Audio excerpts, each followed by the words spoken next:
saying that, if you do want to leave, that's perfectly fine. All we ask is please do not stand up as the bird is flying near you. Birds are used to trees that do not move, humans do move, and it can spook them. Now saying that, please do not put your arms up either, they aren't the biggest fan of being touched. Now with this lovely weather we're having today, unfortunately we won't be able to send our birds up nice and high to fly, because they use the winds and the gusts to get around, and obviously with this, now with that being said, we're going to introduce you to hopefully all four of our macaws that call Woburn Safari Park their home. So we have 4 macaws and 2 cockatoos. Now the one on the rope, she is Wilma, she is our green wing macaw, and the blue and gold in front of Katie, that is Yo-Yo.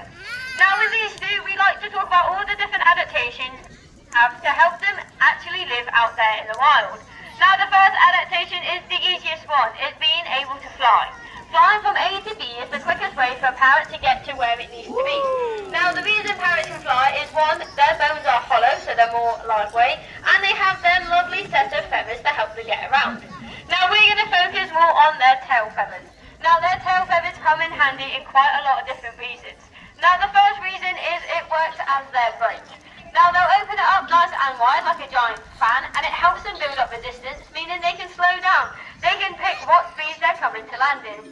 Now if he didn't open up his tail feathers to help him slow down, there'll be a lot of crash landings and he'll be able to pick where he's going to land. Now it can also work as a rudder. They'll move it left to right to help them steer while they're flying around. Now they do molt out their feathers, but they do it quite smartly. They molt it out one at a time, so they can still fly away from danger. They might be a little bit wonky, but it means they can still get to safety. So flying around is their first adaptation. Now Wilma is showing off the second. Now parrots have really cool feet that sounds a bit weird saying, but they have 2 toes that face forwards and they have 2 toes that face backwards. This means using grip and balance. So if they can't fly, they can walk around. Now Yo-Yo is showing you walking along the ropes. If they were up high in the tree cabins and it was a little bit crowded and they couldn't fly, they need another way of getting around. Now sometimes their food isn't always at head height, so they have to use their beak and their feet all at the same time to be able to get their food up to them. Now parrots waste a lot of food because they're normally up high in trees. Once they eat something, then they let go with their food. It's going to drop to the ground where parrots do not want to go. Now their last adaptation is that amazing beak of theirs, also known as their multi-tool. It's used for everything. It's used to help move around, it's used to pull things together, and it's also used to break things. Now when we give them walnuts, we either have to try and smash it open with a hammer, and it takes us quite a few turns, or we can give it to our lovely parrots and they can break it up in seconds. Now their beak is made out of the same material as our nails and our fingernails. Now that means it can break, it can chip, so they need to make sure it's in tip-top condition. Now when we give them their food or their lunch, you'll see them rubbing their beaks along front, even ropes, so make sure that there's no bits of food that can get stuck in their beak that might get infected. Now we're going to move over to the training we do here at the park, and it's all done using positive reinforcement. Now Wilma, the green wing macaw, she doesn't do a lot of flying. Now that is because she was born with a very small heart, which means we don't want to put any more stress on her heart than we need to.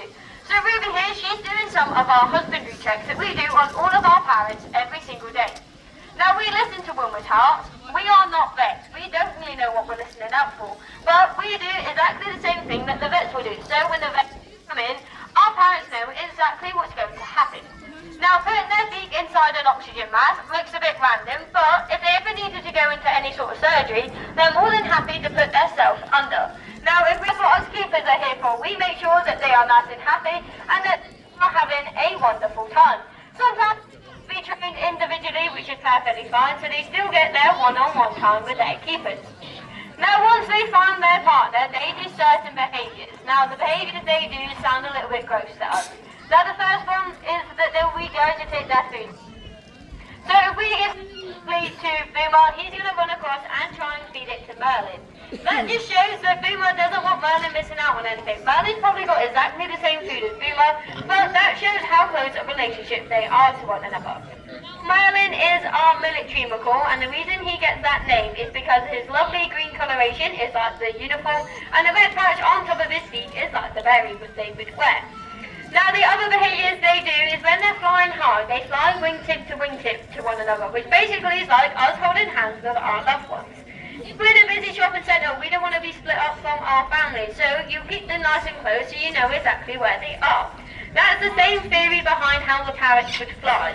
That is, if Boomer turned off, Merlin would feel his wind disappear, and he'll be able to turn exactly the same way to make sure they land in areas. Now, parrots do bump into some threats out there in the wild that aren't actually natural. Some of them are man-made. So the first one we're going to talk about is to do with plastic. Now, people are going out and visiting these guys in their natural habitat, which is great, but they're leaving behind all of their rubbish, which isn't as great. Now, we have hopefully trained our lovely parrots to put all of their rubbish and leaving their shopping like Boomer into the correct bins. That then means it can be made into something else, and it means that they aren't going to try and eat it or even try and get stuck in it. Now, saying that, there is other threats, just like deforestation. Parrots need trees to live in, but people are going out and chopping down trees to make things that we actually don't need. But if you need to buy wooden products or paper products, look out for the logo that Katie is now holding. That logo tells you that your paper or wooden products are resourced, and it means you're doing your part to help. Now, the last threat is to do with illegal pet trade. Now, we are not here to tell you never to get a parrot. We're just here to make sure you get yourself. Parrots can live between 80 and 100 years, and they have the mindset of a 4-year-old. So if you've ever had a 4-year-old, them say for 80 to 100 years. So anything that you like, they're going to try and eat. Anything you don't want them to have, they're to break it. So if you still want a parrot after even watching our 2 parrots kind of misbehave today, please make sure you go to any local rescue centre. There are thousands of parrots that need a second chance. Now, you've just seen our 2 boys donating their pocket money in Parrot Trust. People going out and making sure that parrots have a safe place to live and to make